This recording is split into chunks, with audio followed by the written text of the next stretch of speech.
Oi pessoal, para quem não me conhece, sou Luciene Amaral, prazer. E hoje a gente vai discutir um pouco uma questão interessante que surgiu essa semana, que foi sobre uma formação que a gente fez, né? E que nessa formação com jovens, nessa formação a gente colocou de abertura uma mensagem. E essa mensagem dizia que a interação e o engajamento são motivos para incentivar as pessoas a fazerem ações que elas não achariam impossível de fazer. E abrimos discussão para os jovens, né? Quem concorda, quem discorda, abrimos para o diálogo. E nesse diálogo, um jovem particular disse que discordava da mensagem, não tinha a interação e o engajamento como incentivos para realizar uma ação, né, que antes era considerada impossível. E daí despertou grande curiosidade. Eu e minha parceira e minha colega, nós estávamos trabalhando na reunião, e daí a gente começou a questionar, né? O grupo todo concordou e apenas esse jovem não concordou. Isso nos deixou intrigados e começamos a dialogar mais um pouco com ele sobre sua perspectiva. E o que a gente descobriu de muito interessante, que aí foi a postura dele, que ele falou o seguinte: não acredito que a interação seja motivador. Por quê? Porque eu não gosto de conversar muito, não gosto de interagir, não gosto, eu tenho um comportamento, um perfil, uma característica mais retraída, e isso não me impede não de fazer uma atividade que antes era considerada impossível. As pessoas, né, e a gente começou a ver, nossa, as pessoas precisam perceber que essas frases de efeito, às vezes, que motivam as pessoas, nem sempre motivam as outras. A questão do respeito à individualidade, sabe? E aí, para você respeitar a individualidade, você precisa conhecê-la. E conhecê-la faz com que você entenda a necessidade da diversidade, né? A existência, primeiro, da diversidade. Então, ele não se sentiu representado naquela fala, né? Naquela mensagem.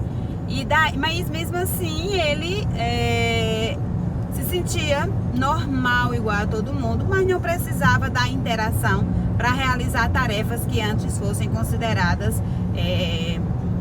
impossíveis de realizar. E isso nos remete à questão de quando a gente vai trabalhar qualquer temática, seja com jovens, crianças, adolescentes, a gente tem uma tendência a padronizar todo mundo, né? A colocar todo mundo na mesma garrafa e achar que todo mundo comunga do mesmo pensamento, que todo mundo concorda, que na verdade esse pensamento é aceito por todos. E a gente percebe que devemos ter muito cuidado com as individualidades, sabe? Devemos ter muito cuidado com as particularidades, com a forma como abordamos essas particularidades, essas individualidades, para que a gente não caia no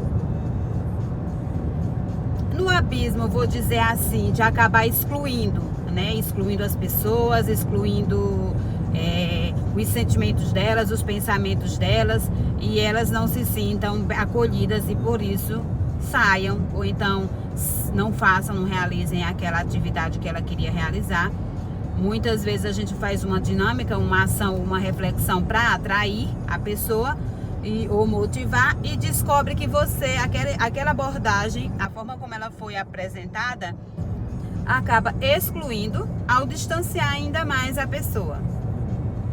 Então fica aqui uma dica interessante, né, quando forem abordar qualquer situação, qualquer temática, né? O importante, a gente sempre prima por isso, é ouvir as pessoas antes, porque às vezes o espaço e o tempo é ínfimo para descobrir as características de cada um, mas o pouco que a gente conseguir mapear, né, as características da pessoa, o que acham, o que pensam, qual a característica do grupo com que você está trabalhando, isso facilita bastante o desenvolvimento do seu trabalho e você tende a cometer menos erros, menos equívoco, pelo fato de você já ter uma noção do terreno que você está pisando. E às vezes você já chega com uma temática pronta para desenvolver, né?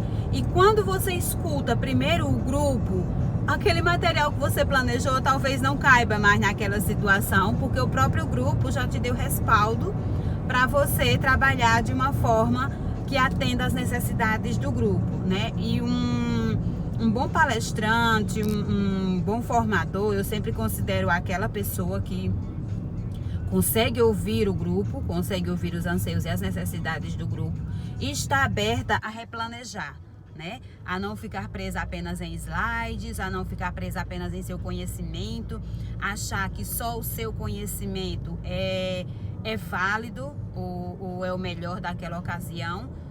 Ontem à noite eu estava ouvindo uma live do CVV, né? E a psicóloga colocou uma situação muito interessante, que foi a questão de que muitas vezes a gente usa a palavra diálogo, né? Eu estou dialogando, mas estou dialogando comigo mesmo, porque eu não sou aberta à visão do outro, eu não sou aberta a ouvir o que o outro vem, né, aos argumentos.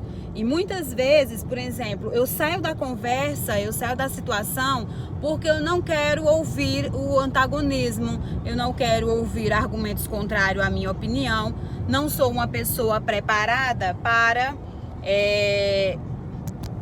ouvir as necessidades do outro e também não consigo trabalhar bem com essa questão do outro lado, né, do antagonismo.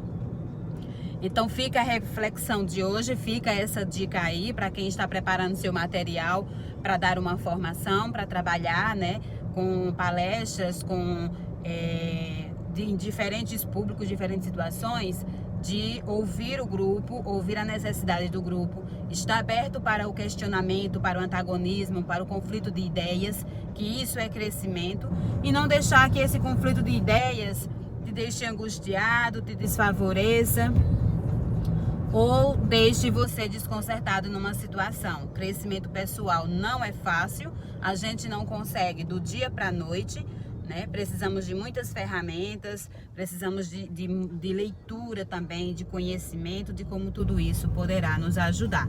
E assim a gente pode ajudar os grupos e as pessoas com quem a gente trabalha, certo? Por hoje é só, agradeço a todos vocês, estão vendo aqui a luta por conta do sol, né? E a gente se vê na próxima. Beijos!